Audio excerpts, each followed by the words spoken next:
चलो जी देखो जी, question number 8 homework देख लो जिन्होंने नहीं किया। क्वेश्चन 8 होमवर्क दिया था, होमवर्क देखो बच्चों सब बच्चे।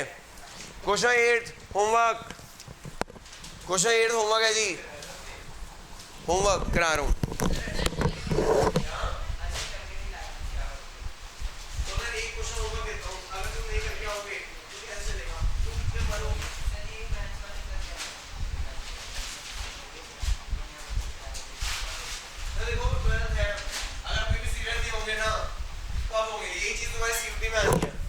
अगर अपना बेस कमजोर कर लोगे तो बहुत ज़्यादा दिक्कत आएगी, भाई बता रहा हूँ मैं। पढ़ना लग जाओ, नहीं तो हैप्पी बर्थडे होना तय है, समझ रहे हो? Happy birthday. हाँ जी, क्वेश्चन नंबर 8 होमवर्क था, होमवर्क करा रहा हूँ।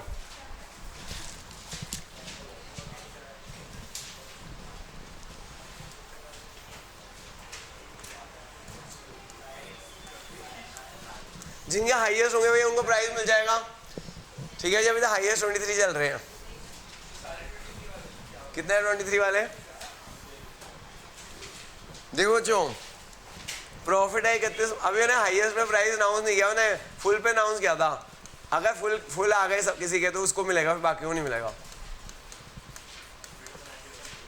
क्या मैंने कोई नहीं बोला, दिखा दियो वीडियो।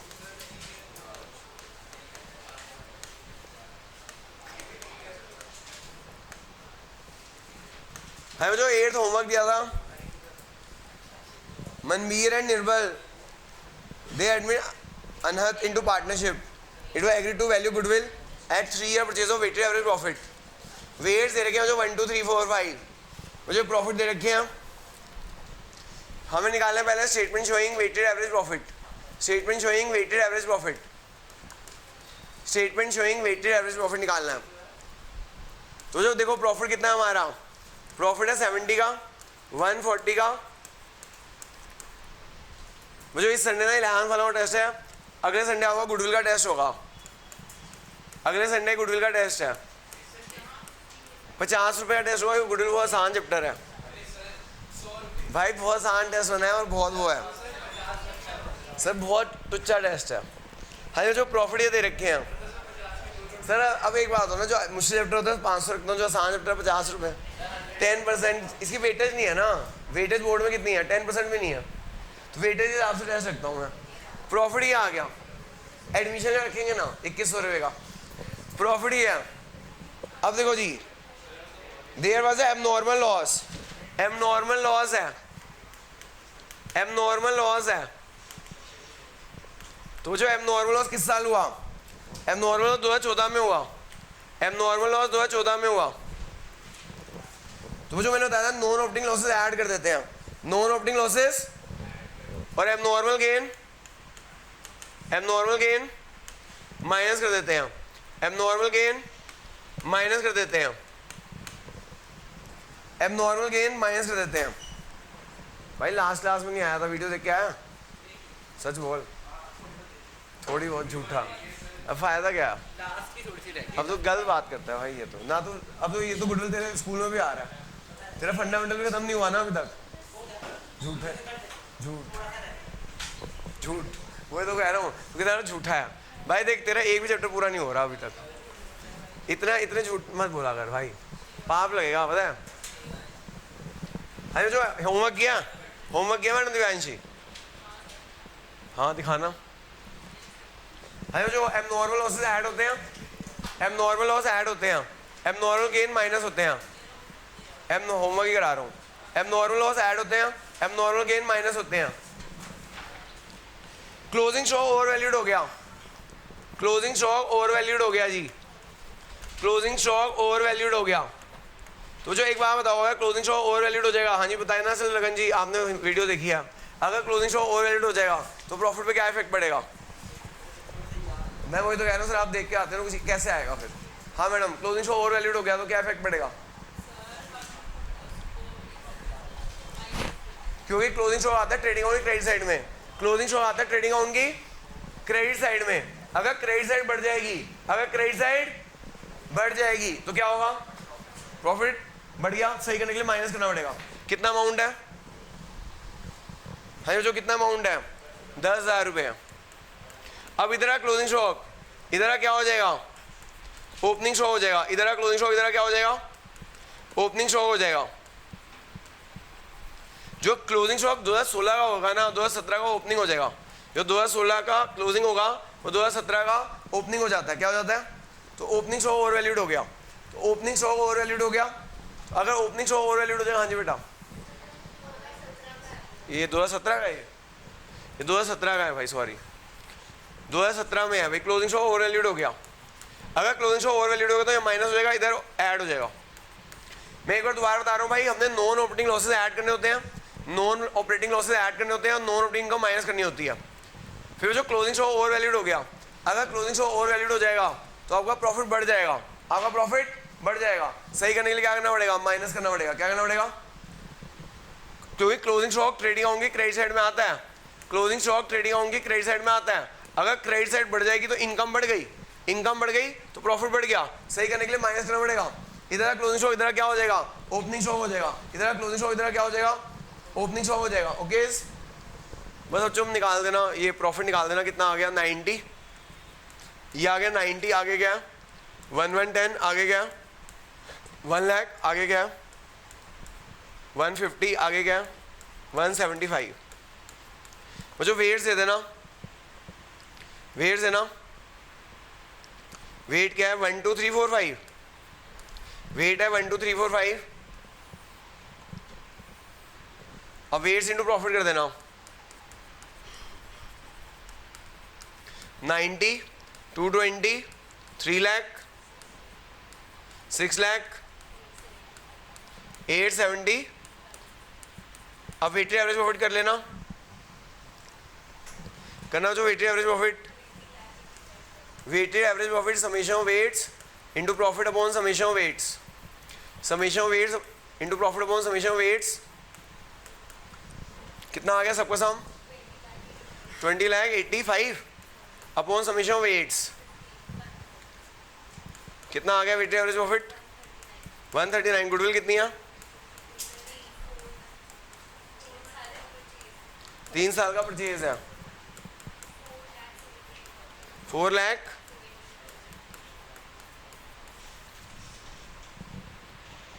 सबको समझ आ गया।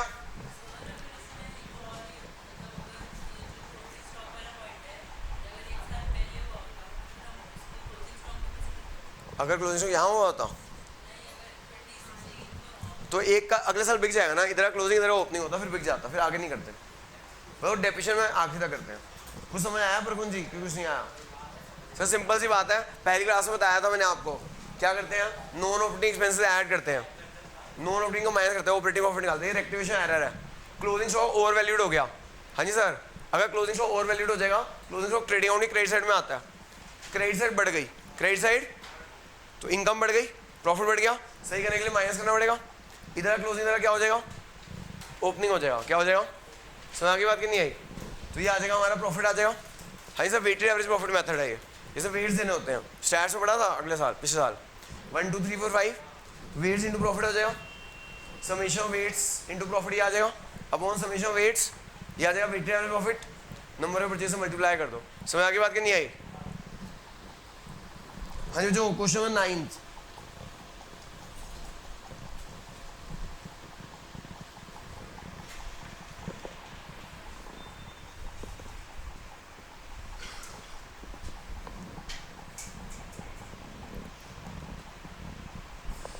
जिन्होंने नोट कर लिया 9 शुरू कर देना, जिन्होंने नोट कर लिया 9 शुरू कर देना।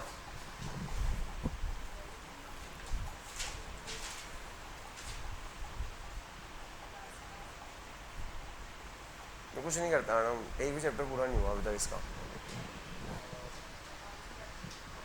ये मैथ्स की छोड़ता है, अकाउंट की छोड़ता है, बस एक मैथ्स की छोड़ता है, अकाउंट की छोड़ता है। कॉमर्स लिया तूने,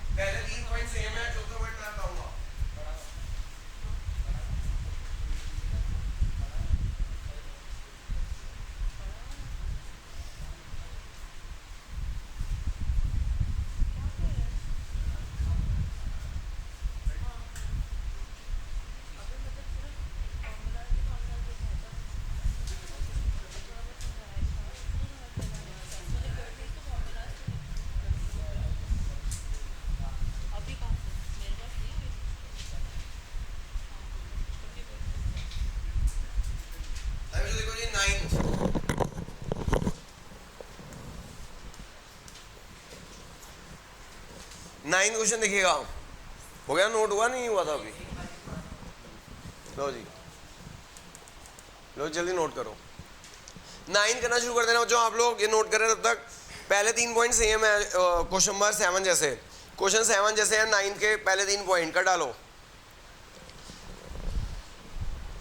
पहले 3 पॉइंट सेम है, चौथा पॉइंट अलग है, वो मैं करा दूंगा, वो भी पिछली बार मैंने आपको बताया था वैसे।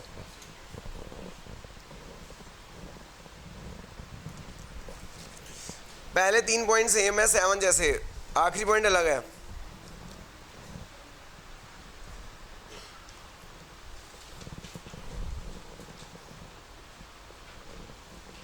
हो गया सर नोट?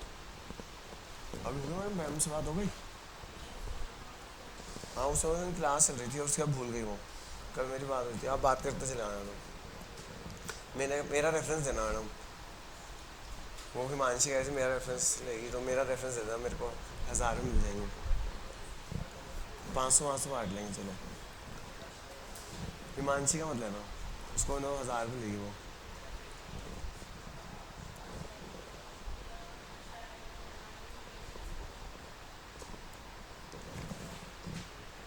क्वेश्चन 9 करें।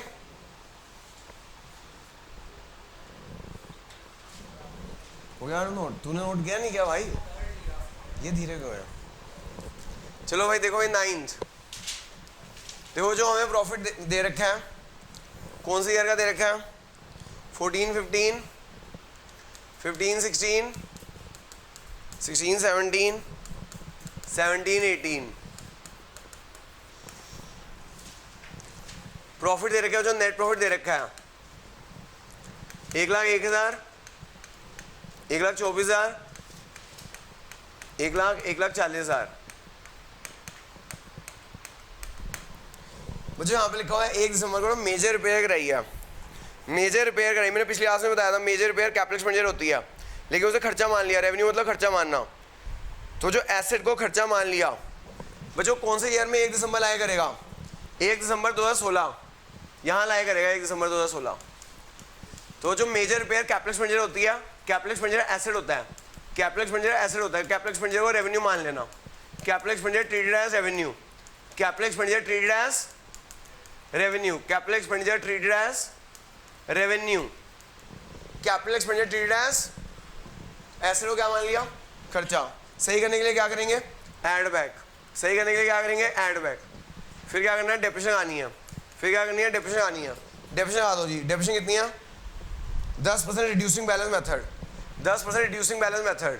तो कितनी हो जाएगी? 30,000 का 10%, कितने महीने? 4 महीने, दिसंबर जनवरी फरवरी मार्च, 4 महीने की डेप्रिसिएशन लगेगी, क्योंकि आपने एसेट को खर्चा मान लिया था और फिर उसके ऊपर डेप्रिसिएशन नहीं लगाई होगी, फिर आपने उसके ऊपर डेप्रिसिएशन नहीं लगाई होगी। करना भाई कितना हो गया? 1,000। फिर अगले साल डेप्रिसिएशन कितनी लगेगी? अगले साल की कितनी डेप्रिसिएशन लगेगी? 2900। कोई नया पॉइंट नहीं था, हम पहले भी कर चुके हैं, क्वेश्चन 7 में भी यही पॉइंट था। मुझे क्लोजिंग स्टॉक ना ओवर वैल्यूड हो गया, क्लोजिंग स्टॉक ओवर वैल्यूड हो गया। बताओ जो क्या करेंगे? क्लोजिंग स्टॉक ओवर वैल्यूड हो गया, ट्रेडिंग आऊंगी, क्रेडिट साइड बढ़ गई, इनकम साइड बढ़ गई, इनकम बढ़ गया नहीं प्रॉफिट बढ़ गया। सही करने के लिए क्या करेंगे? अगले साल का वो क्या हो जाएगा? ओपनिंग स्टॉक ओवर वैल्यूड हो गया, अगले साल का ओपनिंग स्टॉक होता है, जो इधर का क्लोजिंग स्टॉक होता है अगले साल का ओपनिंग स्टॉक होता है। ओपनिंग स्टॉक ओवर वैल्यूड हो गया जी, बताना क्या करेंगे? तो जो 7 क्वेश्चन में यही था, 7 क्वेश्चन की रिवीजन हो गई। 3rd पॉइंट में भी था, to cover management cost and annual charge should be made. जो मैंने पिछली क्लास में बताया था, मैनेजमेंट कॉस्ट ऑपरेटिंग एक्सपेंस होता है, मैनेजमेंट कॉस्ट वो माइनस करना भूल गए, वो माइनस करना। तो बेटा मैनेजमेंट कॉस्ट ऑपरेटिंग एक्सपेंस होता है, वो माइनस करना भूल गए।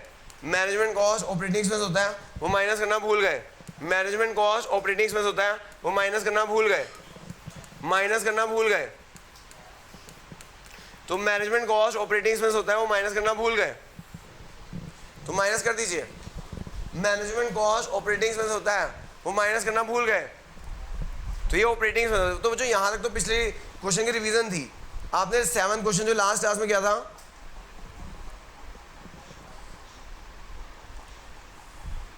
जो हमने लास्ट क्लास में जो 7 क्वेश्चन किया था बिल्कुल सेम है, फिगर चेंज हो गई थी, तो 7 की रिवीजन हो गई है। हाँ बस नया पॉइंट अगला है, यहां तक तो 7 क्वेश्चन की रिवीजन थी। जो लोग रिवीजन नहीं करते उनकी रिवीजन करा दी मैंने। हाँ जो ये भी मैंने पिछली क्लास में डिस्कस किया था पॉइंट, जब रेक्टिफिकेशन एरर लिखवा रहा था, तो ये अगला पॉइंट भी जो आया मैंने लिखवाया था। जो मशीन ना 10 की थी उसे 11 में बेची, but the profit was wrongly credited to PL account, no effect has been given to rectify the same, depreciation is on machine 10% reducing balance method. जो 10 की चीज़ 11 में बेची, पहले तो सुनो सब बच्चे, ध्यान सुनो, पहले समझ लो फिर नोट करना। पहले सब बच्चे यहाँ समझ लो फिर नोट कर लेना। 10 की चीज़ 11 में बेची, 10 की मशीन 11 में बेची, कितना प्रॉफिट हुआ? 1000 का प्रॉफिट हुआ। सुनो ध्यान से बच्चों, 10 की मशीन 11 में बेची, कितना प्रॉफिट हुआ? 1000 का। ये जो 1000 का प्रॉफिट है ये profit on sale of machine है। प्रॉफिट ऑन सेल ऑफ, मैंने पहली क्लास में लिखवाया था ड्रिपी, नॉन ऑपरेटिंग इनकम के एग्जांपल्स। ड्रिपी, D for dividend receive, R for rent receive, I for interest receive, तो और P for profit on sale of fixed, I for insurance claim receive. याद हो गया था? तो ड्रिपी में आ गया क्या? Profit on sale of machine. Machine क्या होती है? फिक्सेड होती है। Profit on sale of fixed 1000 है। Profit on sale of fixed कितना है बेटा? 1000 है। नॉन ऑपरेटिंग इनकम है। Profit on sale of fixed non operating income होती है। Profit on sale of machine non operating income है। नॉन ऑपरेटिंग इनकम सब्ट्रैक्ट कर देंगे, नॉन ऑपरेटिंग इनकम सब्ट्रैक्ट कर देंगे 1000 रुपये। सबको समझ आ गया? अब जो एक बात बताओ, 10 की चीज 11 में बेची, प्रॉफिट हुआ 1 का, प्रॉफिट हुआ। अच्छा लेकिन हमने पता क्या किया? हमने गलती से क्या एंट्री कर दी? हमने एंट्री करनी थी कैश अकाउंट डेबिट, हमने राइट एंट्री करनी थी cash account debit to machine, और 1000 का प्रॉफिट हुआ टू पीएल अकाउंट करनी थी। हमें प्रॉफिट लॉस में 1000 का प्रॉफिट डालना था, हमें प्रॉफिट लॉस में 1000 का प्रॉफिट डालना था और मशीन को क्रेडिट करना था। लेकिन हमने गलती से क्या कर दिया? हमने कैश टू मशीन कर दिया। हमने गलती से क्या कर दिया? कैश टू मशीन कर दिया, sorry cash to profit loss कर दिया, यानी मशीन को क्रेडिट किया ही नहीं। हमने सारा प्रोसीड्स पीएल अकाउंट में डाल दी, सारी प्रोसीड पीएल अकाउंट में डाल दीजिए।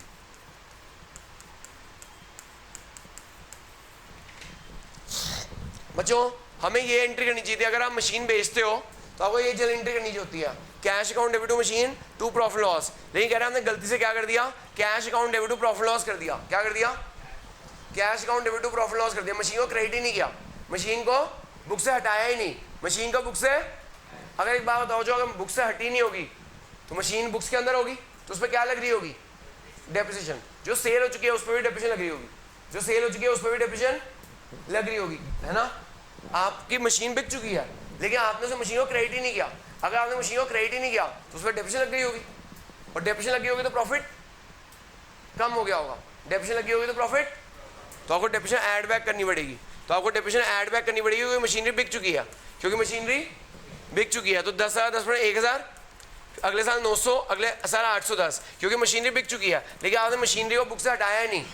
मशीनरी बिक चुकी है, मशीनरी बिक चुकी है, लेकिन आपने उसे बुक से हटाया नहीं ना, तो डेप्रिसिएशन लग रही होगी, प्रॉफिट कम हो रहा होगा। सही करने के लिए क्या करना पड़ेगा? Add back. सही करने के लिए क्या करना पड़ेगा? अच्छा एक गलती और है, आपका प्रॉफिट था 1 का, लेकिन आपने प्रॉफिट कितना माना हुआ है? 11,000 का प्रॉफिट माना हुआ है। कितना माना हुआ है? कितना एक्स्ट्रा प्रॉफिट माना हुआ है? 10,000। कितना एक्स्ट्रा प्रॉफिट माना हुआ है? तो वो तो प्रॉफिट है ही नहीं, वो जबरदस्ती इंक्लूड कर रखा है आपने। तो प्रॉफिट वो सेल है, वो तो सेल ऑफ मशीन है, लेकिन आपने जबरदस्ती इंक्लूड कर रखा है, तो वो तो सेल ऑफ मशीन है, प्रॉफिट थोड़ी है। सेल ऑफ मशीन है वो प्रॉफिट नहीं है, सेल ऑफ मशीन है वो प्रॉफिट नहीं है।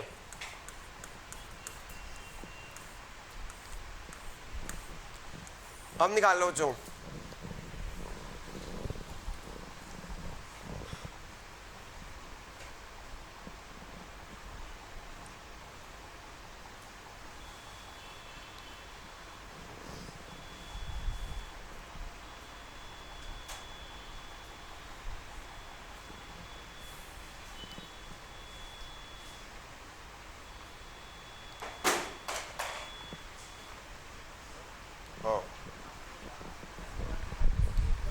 क्या सर देखो, आपने ना मशीन बेची है 10 की 11 में, प्रॉफिट हुआ 1 का, लेकिन आपने ना पूरा वो कर दिया। क्या कर दिया?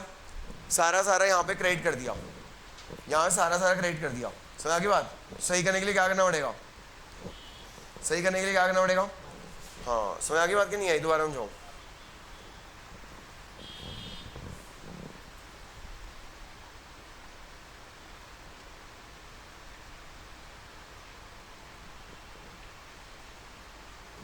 आगे बात समझ के नहीं आई, दोबारा जाऊँ?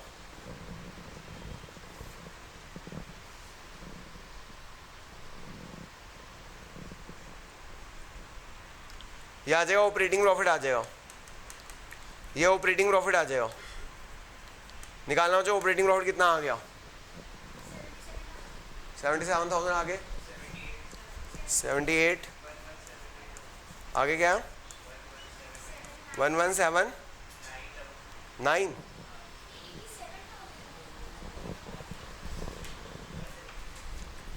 ये 1,01,000 माइनस 24, ये तो सही है। ये कितना आ रहा है? 117।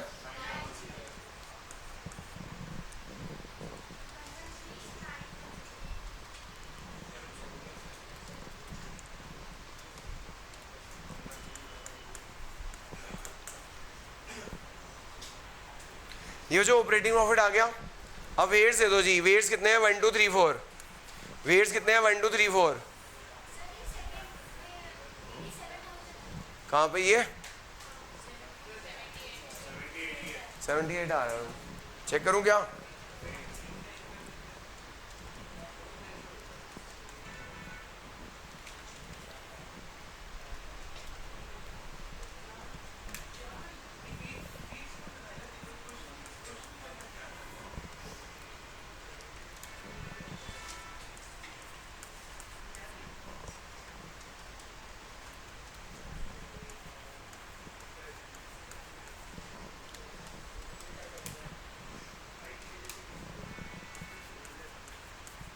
ये आ गया जो वेट्स इनटू प्रॉफिट, ये आ गया जो वेट्स इनटू प्रॉफिट आ गया। अब वेटेड एवरेज प्रॉफिट निकाल लेना। वेटेड 2015-16 में प्लस होना चाहिए ना 24,000। ये माइनस हो, प्लस होना चाहिए। क्यों? चलो 3 स्टॉक है ना। हाँ तो ये प्लस किया, प्लस नहीं किया। 1 lakh plus 30,000 minus 1,000 plus 12,000 minus 24,000 plus 900। ठीक है सर, सब कुछ सही है। हाँ जी, weighted average profit, weights into profit upon summation of weights, upon summation of weights करना सबको सम।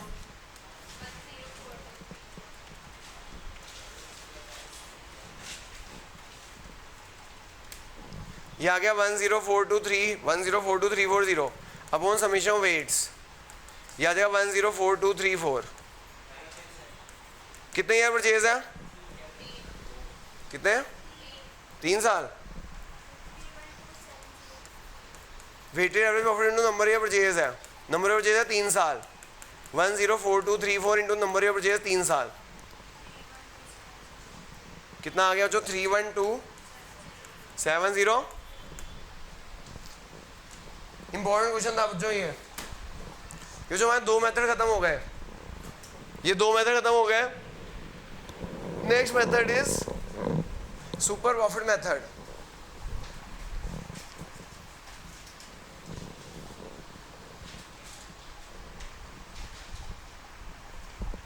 वो जो नेक्स्ट क्लास में ना आपका शुरू हो जाएगा चेंजिंग PSR, मतलब आधी क्लास चलेगी गुडविल है सर, ले लो रिवाइज हो जाएगा, क्योंकि वैसे ही मुश्किल वो अगर कंसेप्ट स्ट्रॉन्ग होंगे आगे के चैप्टर सारे रिलेटेड है।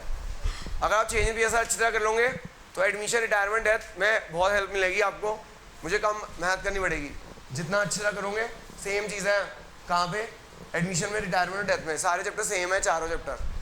अगर आपको एक चैप्टर आ गया तो सारे 50% चैप्टर आ गए, थोड़ा थोड़ा अलग है बस, पर एडमिशन आ गया तो सारे आ जाते हैं। करें भाई आगे? सर कईयों का यूटी में आ रहा है चेंजिंग PSR, इसलिए चेंजिंग PSR कराऊंगा। करें भाई अगला? क्या 3 ही आ रहे हैं ना पहले? कोई बात नहीं सर, हमारा सिलेबस हो गया ना। हाँ जी, चलें आगे।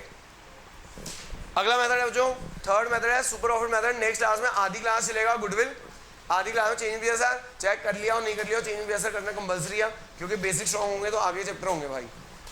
हाँ जी, आगे चलते हैं जी। चेंजिंग PSR जो मैं जल्दी खत्म करा दूंगा अप्रोक्सीमेटली 5 क्लासों में, 5 से 6 क्लासों में चेंज इन PSR खत्म हो जाएगा, 5 to 6 क्लास। लेकिन अगर तुम चेंज इन PSR अच्छी तरह कर लोगे तो गुडविल में आपको हेल्प मिलेगी, वो सॉरी एडमिशन में हेल्प मिलेगी, क्योंकि एडमिशन और चेंज इन PSR 50% सेम है। हाँ बच्चों देखिएगा 40% लगा लो सेम है। हाँ बच्चों क्या बता रहा था मैं, super profit method.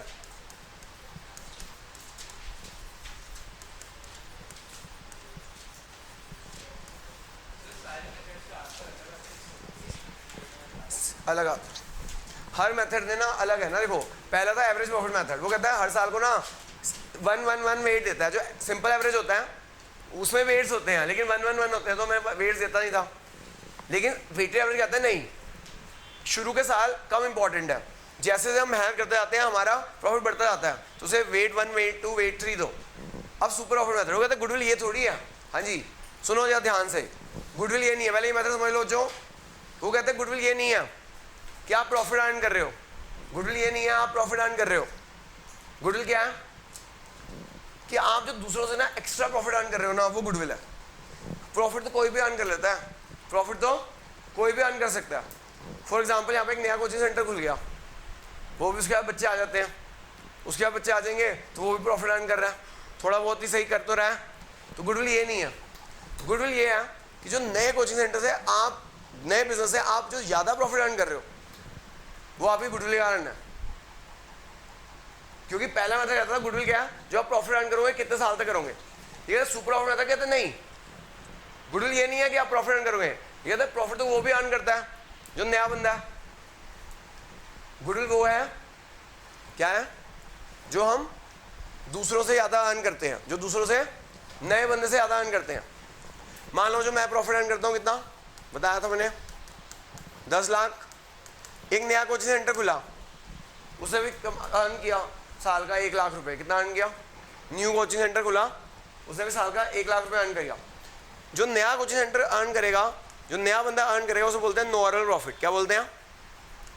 Normal profit बोलते हैं, 1 लाख रुपए। एवरेज प्रॉफिट कितना है? 10 लाख रुपए। जो नया बंदा अर्न कर रहा है उसे क्या बोलेंगे? Normal profit. क्या बोलेंगे? मैं कितना ज़्यादा अर्न कर रहा हूँ, मैं कितना ज़्यादा अर्न कर रहा हूँ?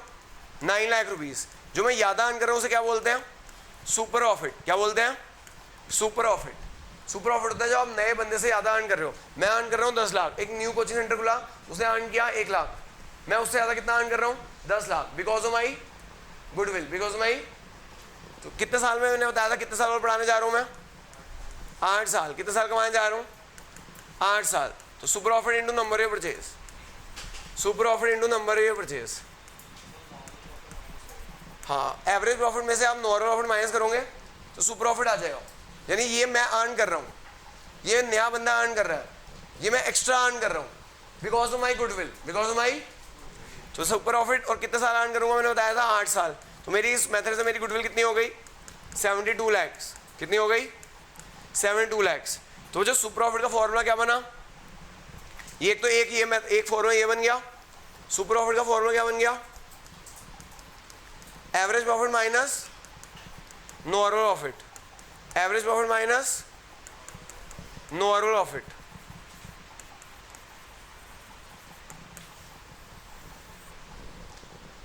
अब जो नॉर्मल प्रॉफिट कैसे निकलेगा? नॉर्मल प्रॉफिट कैसे निकलेगा? पहले एक फॉर्मूला ये बन गया, goodwill is super profit into number of purchase.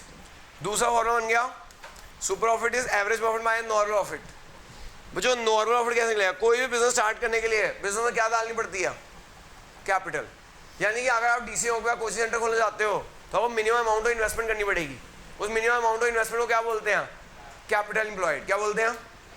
समझ आ गई बात? तो बच्चों नॉर्मल प्रॉफिट कैसे निकलता है? मान लो एक नए कोचिंग सेंटर को, अगर आपको डीसीए कोचिंग सेंटर खोलना है तो मिनिमम कैपिटल डालनी पड़ेगी 10 लाख। कितनी डालनी पड़ेगी?